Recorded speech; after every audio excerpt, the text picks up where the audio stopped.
Hello everyone. आज फिर इस टॉपर्स टॉक की कड़ी में मैं आपके सामने हाजिर हूँ भारती डांगी के साथ, जिन्होंने सफलता के इस दौर में अपने परिवार के लिए, डीएमएस के लिए, अपने समाज के लिए, अपने गांव के लिए जो नाम रोशन किया है, एक बहुत बड़ी सफलता प्राप्त करके, उसके लिए मैं भारती को सबसे पहले हार्दिक शुभकामनाएं देना चाहता हूँ, हार्दिक बधाई देना चाहता हूँ भारती आपको, और भगवान से प्रार्थना करता हूँ आप बहुत आगे तक जाएं और उन्नति और प्रगति करते रहें। धन्यवाद आप यहाँ आए भारती डीएमएस के प्लेटफॉर्म पर, और आज अपने कलीग्स और जूनियर्स के लिए आप मोटिवेशन का काम करेंगे, उनको एक ट्रू गाइडेंस की जो ज़रूरत होती है वो देंगे। जो भी फ्यूचर नर्सिंग ऑफिसर्स है, नर्सिंग एस्पिरेंट्स है, जो आगामी परीक्षाओं में बैठेंगे, उनके लिए आप एक बहुत ही बढ़िया गाइडेंस देकर जाएंगे, ऐसी हम अपेक्षा करते हैं। अब मैं इस कड़ी में भारती को जो इनका हक है इनाम का, वो ट्रॉफी देकर सम्मानित करना चाहूंगा डीएमएस परिवार की तरफ से और सभी फैकल्टीज की तरफ से।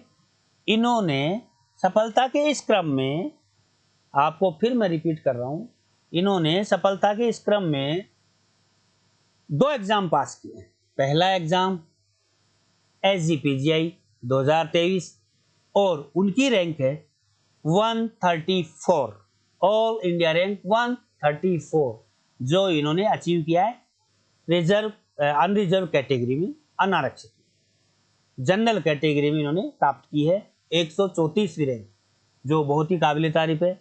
उसके लिए भी बधाई हो आपको। Thank you sir. दूसरा जो बैक टू बैक सफलता मिली है वो है नॉरसेट 4.0 जून 2023, उसमें इनकी रैंक है 421, 421वीं रैंक, जो अपने आप में बहुत बड़ी रैंक मानी जा रही है, क्योंकि लोग बाग जहां एलिजिबल होने से वंचित रह गए, वहां भारती डांगी की रैंक है 421वीं, तो बहुत बड़ा अचीवमेंट है। इसके लिए और आपको बहुत बड़ा धन्यवाद डीएमएस परिवार की तरफ से और अपने गुरुजनों की तरफ से, आपके फैकल्टीज की तरफ से, आपके माता पिता की तरफ से बहुत बहुत धन्यवाद। भारती, अब आपको मैं इंट्रोडक्शन के लिए बोलूँगा।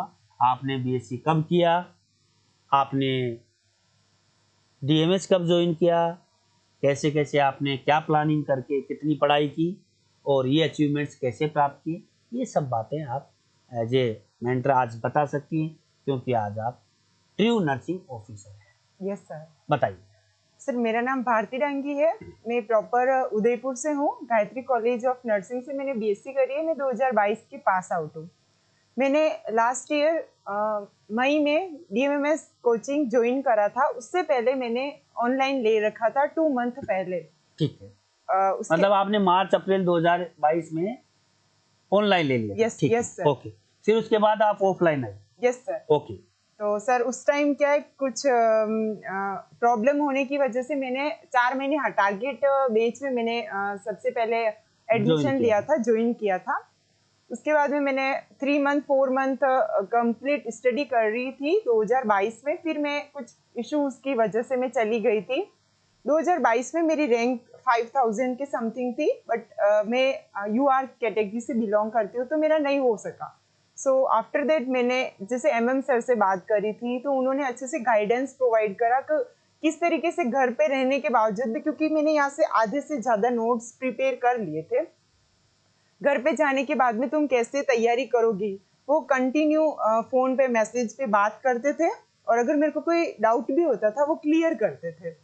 एंड आफ्टर मैंने जैसे नर्सिंग के एग्जाम्स जो भी आ रहे थे उनको दिया, कुछ मेरा सिलेक्शन भी हुआ था, बट माय फाइनल जो टारगेट था वो था जोधपुर एम्स। तो नॉरसेट 4.0 में मैंने नॉरसेट, इसमें मैंने एम्स जोधपुर गेन कर लिया है। मतलब आपको एम्स जोधपुर अलॉट हो गया? Yes sir. पहला क्वेश्चन, आपका जब रिजल्ट आया नॉरसेट का, उससे पहले आपका एक रिजल्ट आया या उसके बाद आया SGPGI? सर SGPGI का उससे पहले आ चुका था। उसमें आपको कैसा फील हुआ जब आपने पहली एक परमानेंट जॉब का सफलता के बारे में सुना? सर एक्चुअली मैं फील तो बहुत अच्छे से हैप्पी खुशी हुई थी आफ्टर जैसे भी मतलब एक गवर्नमेंट जॉब में हमने कदम रख चुके हैं, बट उसके बाद भी एक अच्छा सा कॉन्फिडेंट हो गया कि नहीं आगे भी हम कर सकते। उससे पहले थोड़ा कॉन्फिडेंट लेवल लो था, थोड़ा डर भी लगता था जब हम एग्जाम देने जाते थे होगा नहीं होगा, बट उसके बाद से अच्छा कॉन्फिडेंट हो गया कि हो जाएगा। और अच्छे और से रैंक भी आपकी बहुत अच्छी रैंक भी अच्छी थी और फैमिली वाले भी अच्छे सपोर्ट करते थे है ना, डरना नहीं है हमको, क्योंकि वैसे भी एक एग्जाम में तो क्रैक कर चुकी है, आगे होगा तो अच्छा, नहीं होगा तो और भी है, आज नहीं तो कल नॉर्सेट में तो जाना ही है।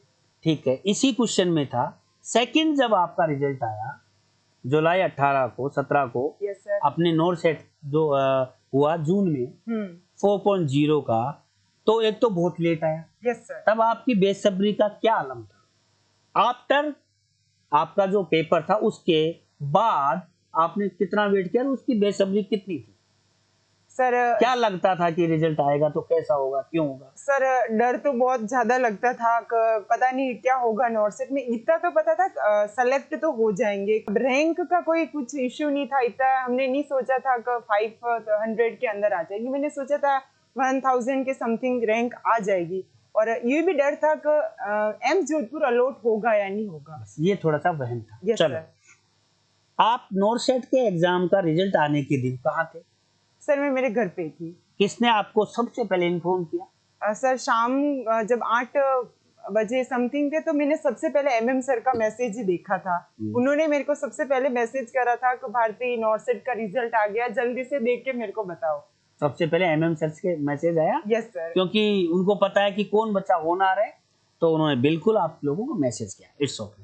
देन एमएम सर का आपके उस समय क्या रिएक्शन थी घर वालों के सामने जब आपने फाइंड किया कि हाँ मेरी रैंक ये है और मैं सेलेक्ट हूँ? सर मैं खुद भी बहुत खुश थी, मेरे घर वाले भी बहुत खुश थे, जैसे मेरे और कजिन्स में फोन आ रहे थे कॉन्ग्रेचुलेशन, और फ्रेंड सर्कल, अच्छा बहुत अच्छा फील हो रहा था, फाइनली जो मैं चाहती थी वो अचीव हो गया। खुशी के मारे नींद उड़ी या आई? सर नींद तो वैसे आ गई थी, अच्छी आई थी उस दिन। और उस दिन आप निश्चिंत हो गए थे? Yes sir. और फिर उसके बाद कोई चिंताएं मन में, कोई ऐसा लग के कि अब तो भगवान सांवरिया जी मेरे को बस जोधपुर दे दे, ऐसा कुछ सोचा? Yes sir. हाँ सर, थोड़ा सा था तो यूं जैसे 421 रैंक है मेरी, सर भगवान प्लीज मेरे को जोधपुर एम्स मिल जाए तो सबसे अच्छा सेट हो और वो जाएगा। आपकी मुराद पूरी कर दी गई। Yes sir. बहुत अच्छी बात है। अच्छा, उस समय पापा मम्मी साथ थे, चलो आपके रिलेटिव्स ने कॉल किए, बहुत अच्छा आपने फील किया, हैप्पीनेस वाला बात थी। अब मैं आता हूं अपने पढ़ाई के प्लान को लेकर। आपने टारगेट बैच ज्वाइन किया जिसका नाम TSP, yes sir. Thakur Sandeep Pratap Singh, 2021 Madhya Pradesh PEB Vyapam के एग्जाम में ऑल इंडिया रैंक फर्स्ट जिनकी थी उसके नाम से ही बैच था। Yes sir. आपने टारगेट बैच में 4-5 महीने की पढ़ाई की, ऑनलाइन ले गई, पहले भी ऑनलाइन लेकर था आपने, और कंटिन्यू रही टीचर्स के साथ, आप कांटेक्ट में रही और उनके गाइडेंस में रहती। Yes sir. अब मुझे ये बताइए, जब आपने कॉलेज किया और फिर डीएमएमएस आए, तो कॉलेज की पढ़ाई और डीएमएस की पढ़ाई में कितना अंतर पाया? सर एक्चुअली में पढ़ाई में तो बहुत ज़्यादा डिफरेंस होता है, क्योंकि जब हम कॉलेज पढ़ते तो हमको थ्योरी चाहिए होती है, कंटेंट चाहिए होता है, और यहाँ पर जो हमारे ये जो एग्ज़ाम होते हैं, नॉर्सेट है, कोई भी एग्ज़ाम जो कॉम्पिटिटिव एग्ज़ाम, उसमें हमको लाइन टू लाइन प्रैक्टिस चाहिए होती है, लाइन टू लाइन में क्वेश्चन बनते हैं। वहाँ पे तो हम जैसे कि हमारे 40 पेज की कॉपी होती है तो हमको भरना होता है, इधर उधर भी थोड़ा बहुत हम लिख सकते हैं, और उसमें पास होना मेन टारगेट होता है, बट यहाँ पे पास होना नहीं, यहाँ पे हमको क्रैक करना होता है। और इसीलिए क्योंकि माइनर मिस्टेक से बहुत ज़्यादा जने रह जाते हैं, और क्योंकि ऑप्शन में होता 1 2 3 4 में होता सब एक जैसे ही है, बट हमको जो मेन होता है, जो सबसे अच्छा प्रायोरिटी होती है, उसको हमको चूज करना होता है। यहाँ के टेस्ट आपने ऑफलाइन लिखे, कितना Yes, एक sir. लेवल पाते हैं यहाँ पे, सर कैसा लगता है? यहाँ पे जो नॉर्सेट का लेवल है उसके अकॉर्डिंग अच्छे से पेपर होते हैं, टेस्ट होते हैं। यहाँ आपको जो फैकल्टीज प्रोवाइड की जाती है उनमें से आप जैसे एमएसएन के 6-7 टीचर हैं, यस सर। तो कैसा वो एक स्ट्रेटजी है, क्या अच्छी है या फिर एक ही टीचर बेस्ट होता है? नहीं सर, जो यहाँ पे जो सिस्टम वाइज जो सिस्टम है सर वो बहुत अच्छा है, क्योंकि पर्टिकुलर टीचर एक किसी पर्टिकुलर सब्जेक्ट के लिए, पर्टिकुलर सिस्टम्स के लिए, उससे अच्छा ये प्रॉब्लम ये होता है कि हम कोई भी डाउट हो वो अच्छे से हमको क्लियर कर सकते हैं, वो ज्यादा वेल एक्सप्लेन्ड होता है, वो और अच्छा एक्सप्लेन ज्यादा पढ़ा पाते हैं, ऐसा कुछ। Yes sir. आपको मैं ऑप्शन देता हूँ, मान लो कि आपके इस अचीवमेंट्स में, इन दोनों में किसकी महत्वपूर्ण एक रोल हुआ, तो आप किसको क्रेडिट और प्रायोरिटी देना चाहेंगे? सर फर्स्ट ऑफ ऑल तो my family members, no my doubt, parents, no doubt, and उसके बाद जिन्होंने यहाँ तक आपको भेजा। यस सर, और उसके बाद में डीएमएमएस फैमिली। थैंक यू, बहुत अच्छी बात है, आप अच्छा एक विचार रखती हैं। आपने अपने आप को कॉन्फिडेंट किया यहाँ के, यस सर, और होप सो आपकी सारी फैमिली कॉन्फिडेंट थी कि बच्ची वहाँ गई है, पढ़ने गई है और टारगेट में अचीव करके आएंगी, और आपने उसको पूरा किया। Yes sir. अब मैं पूछूंगा, आपने नोरसेट में कितने क्वेश्चन अटेम्प्ट किए? सर मैंने 162 के अराउंड क्वेश्चन अटेंड करे। मार्क्स कार्ड आया तब आपको कितने सही मिले और कितने गलत? सर मैंने एक्चुअली सही तरीके से नहीं देखा था, बट मेरे 115 116 के समथिंग करेक्ट थे। बिल्कुल, यस बाकी और रॉन्ग होंगे। Yes sir. चलो, आपकी रैंक 421वीं है नोरसेट में। Yes, आपको sir. जोधपुर अलॉटमेंट हो चुका है, बस अब ले दे के 2-4 दिन में आपका Yes, sir. ज्वाइनिंग आने वाला है। Yes sir. बहुत, आप उदयपुर से आई, आप यहाँ आई स्पेशली आप बच्चों के गाइडेंस के लिए आई है, मोटिवेशन के लिए आई है। मैं एक और क्वेश्चन पूछूंगा, आपने सबसे पहले थ्योरी पूरा किया, यस सर। उसके बाद क्वेश्चंस का क्या, आपका रिवीजन का क्या एक पैटर्न रहता था, कितने क्वेश्चंस आप पर डे करती थी और किस किस लेवल से करते थे, बताइए। यस सर, सबसे फर्स्ट तो सारी थ्योरी कंप्लीट करी, उसके बाद में जो बेसिक जो बुक्स है जैसे पीआर है, तो उसके बाद में मैंने सबसे पहले वहां से अपनी जो टेस्ट उसमें से जो क्वेश्चन प्रैक्टिस स्टार्ट करी, उसके बाद मैंने डीएमएमएस की टेस्ट सीरीज भी ज्वाइन करी थी।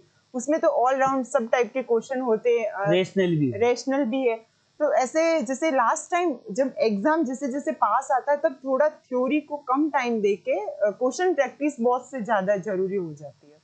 पहले थ्योरी कंप्लीट कर लो ढंग से, Yes, उसके sir. बाद क्वेश्चन Yes, sir. बार बार लगभग एक दिन में कितने क्वेश्चंस आप करती थी, आप अपना बताइए। सर मैं टारगेट तो 700-800 क्वेश्चंस का बनाती थी, बट इतने नहीं हो पाते थे क्योंकि हम इतने फ्रस्ट्रेट हो जाते इतने क्वेश्चन, तो फिर इससे अच्छा थोड़ी थ्योरी पढ़ो और 600 तो क्रॉस करना ही है डेली के क्वेश्चन। 500 आपने टारगेट बनाया, 700 हाँ। और होते थे आपके 500 क्वेश्चन। Yes sir. तो ये प्रैक्टिस आपने कितने दिनों तक जारी रखी? लगभग सर ये जैसे 1 महीना, 2 महीना? सर ये तो कम से कम ये जो एसजीपीजे के बाद में नॉर्सेट हो गया था, कब हो सकता है 3 जून को होगा, तो उसके बाद से तैयारी स्टार्ट कर दी थी क्योंकि हमारी मार्च से आपने चालू कर दी? Yes sir. बहुत अच्छी बात है। मार्च में हुआ था एसजीपीजे का? Yes sir. 22 मार्च को हुआ था। उसके बाद आपने नोटसेट को टारगेट कर लिया था जैसे ही वैकेंसीज की बातें आई। Yes sir. बहुत बढ़िया बात है। आप कुछ भी अपने तरफ से इन बच्चों को सफलता का क्या मूल मंत्र देना चाहेंगी कि ऐसा करेंगे जैसा मैं करती थी तो आपका भी ऐसा हो सकता है? संभावित कोई बात जिससे उनको प्रेरणा मिले, अगर वो फॉलो करें तो उनको फायदा हो, ऐसी क्या मूल मंत्र देना चाहेंगे सक्सेस का? सर मैं यही कहना पहले तो आप ये बताइए कि आपकी सक्सेस का मूल मंत्र क्या रहा और इनको क्या देना चाहिए? सर मूल मंत्र तो यही है कि हमको कंटिन्यूटी मेंटेन करके रखना है, खुद पे कॉन्फिडेंट रखना, अपने कॉन्फिडेंट को लो नहीं होने देना है और बिल्कुल भी डिसअपॉइंटमेंट नहीं होना है कि मेरा हो रहा है मेरा नहीं हो रहा है। जरूर होगा, देखो माइनर मिस्टेक हो जाती है हमसे भी, हम एग्जाम क्वालिफाई नहीं कर पाते, बट नॉट प्रॉब्लम, होता है सबके साथ में होता है ऐसा। इसीलिए मेरी भी यही थी कंटिन्यूटी मेंटेन करके रखना। भले कभी ऐसा होता है तो हम कोई काम हो हम नहीं कर पाते तो भी 1-2 घंटे हम डेली के निकाल ही सकते। और अब तो जैसे जैसे एग्जाम पास आता है अच्छे से पढ़ाई करो, मन लगा के पढ़ाई करो, यू डेफिनेटली एक दिन अच्छे से जो तुम्हारा सक्सेस है जो तुम जरूर अचीव करोगे। परीक्षा देने के बाद जस्ट 3 जून को यस सर। आपका 1 घंटे तक क्या रिएक्शन था?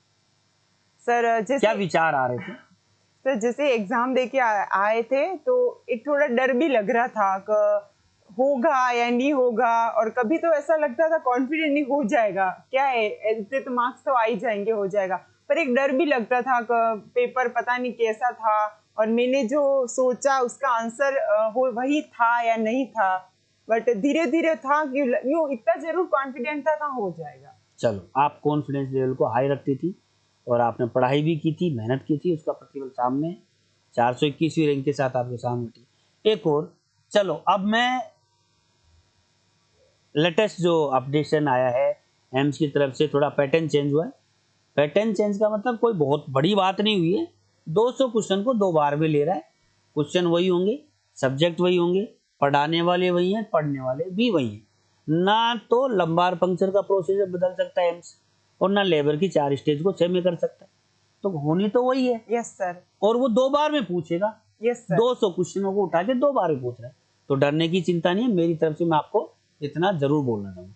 मैं आपसे पूछना चाहता हूँ, आपके इनके बारे में क्या विचार है कि प्री होगा फिर मेन होगा, और कैसे प्रिपेयर करना चाहिए बच्चों को इस संदर्भ में, इस प्रोस्पेक्टिव से कि प्री और मेंस हो रहा है, क्या सोचना चाहिए और कितना अच्छा प्लानिंग के साथ पॉजिटिव रहकर पढ़ाई करनी चाहिए? देखो जो होता है वो हमारे हाथ में नहीं होता है कुछ भी। और सबसे फर्स्ट बात, हमको डरना नहीं है। हो रहा है, अच्छा हो रहा है। एक इसमें अच्छी चीज जो मेरे को लगी थी, जो हमारे पहले नोट सेट होते थे वो पूरे 200 नंबर के क्वेश्चंस आते थे। उसमें हम जो 100 के बाद में थोड़े थक जाते थे, थक कि हो रहा है नहीं हो रहा यूं। पर इसमें एक अच्छा है, ओनली 100 मार्क्स के 2 पेपर हो रहे। और इन्होंने जैसे इनके अकॉर्डिंग बताया, फर्स्ट जो पेपर इजी टू डिफिकल्ट होगा, वो सेकंड होगा जो डिफिकल्ट टू वेरी डिफिकल्ट होगा, और सेकंड वाले में सिनेरियो बेस्ड आएंगे। तो इससे अच्छा हमारा फर्स्ट टारगेट ये हमको प्री क्लियर करके रखना है। और प्री तभी तो फिर मेंस में उसके बाद में मेंस, अगर तुम टारगेट बनाओगे मेरे को मेंस क्लियर करना, तो प्री तो पहले क्लियर करोगे तब आगे जाओगे ना। इसीलिए पहले प्री की अच्छे से तैयारी करो इसमें, उसके बाद में उसके साथ में मेंस की भी तैयारी करके रखो। बस मैं ये कहना चाहूंगी। चलो, तो अब आगे के बारे में थोड़ा सा चर्चा कर ली जाए। सैलरीज आएंगी, आपका सेटलमेंट हो गया जोधपुर, क्या विचार रखती हैं सैलरी को लेके कि पहली सैलरी आएगी तो मैं ये करूंगी, ऐसा करूंगी, ऐसा होगा? देखो सैलरी का तो एक्चुअली मेरे पेरेंट्स ने इतना बड़ा किया है, पढ़ लिख के इस लेवल पे बनाया, तो मैं तो बोलूंगी मेरी तो जितनी भी सारी सैलरी अपने पेरेंट्स को ही है। बिल्कुल, नो डाउट, उनको देना ही चाहिए। Yes sir. अच्छा रहता है ये सब, वो तो एक बिल्कुल सब करते हैं, सबको करना है। पर आपके भी कुछ ड्रीम्स होंगे, तो कभी सोचा हो कि ये ड्रीम तो मैं फुलफिल कर लूंगी, ऐसा कोई एक पर्टिकुलर ड्रीम, कार का, घर का, स्कूटी का, या क्लोथिंग का, या ऑर्नामेंट्स का? एक्चुअली में सर जो भी जो 6 to 8 मंथ थे वो उसमें बिल्कुल पढ़ाई करना, उसके अलावा कुछ भी नहीं, कोई शौक, कोई घूमना फिरना कुछ भी नहीं। तो पहले यही होगा, पहले अच्छे से थोड़ा सा घूमना फिरना, अच्छे से रहना। चलो, अच्छे पहनना, अच्छा खाना, अच्छा घूमना, पहला आप ये टारगेट अचीव करेंगी बिल्कुल, और आपका हक बनता है। Yes, sir. इसमें कोई दो राय नहीं। बहुत बहुत धन्यवाद भारती, आप यहाँ आए डीएमएस के इस प्लेटफॉर्म पे। आपने future nursing officers, nursing aspirants को गाइड किया। आपके कलीग्स, जूनियर अगर सुन रहे हैं, बिल्कुल आप फॉलो कर सकते हैं। मूल मंत्र इन्होंने बताया, कंसिस्टेंटली रेगुलर बनाए रखे पढ़ाई को। पहले थ्योरी अच्छी से कर ले, उसके बाद क्वेश्चंस को डेली एक टारगेट बनाए। 500-700 का टारगेट बनेगा तो 400-500 आपके क्वेश्चन होंगे, और आप इस अचीवमेंट तक पहुंच सकते हैं। छोटे छोटे टारगेट्स बनाएं, बड़ी बड़ी बातें सोचें, और बड़े अचीवमेंट प्राप्त करें। इन्हीं सब की शुभकामनाओं के साथ मैं आपसे फिर विदा लेता हूं। आज ये इस टॉपर स्टॉक की कड़ी में फिर मैं जल्दी ही आपके सामने हाजिर होऊंगा एक और होनहार, संघर्षवान नर्सिंग ऑफिसर के साथ। तब तक के लिए थैंक यू, धन्यवाद भारती। आप thank you sir. Thank you.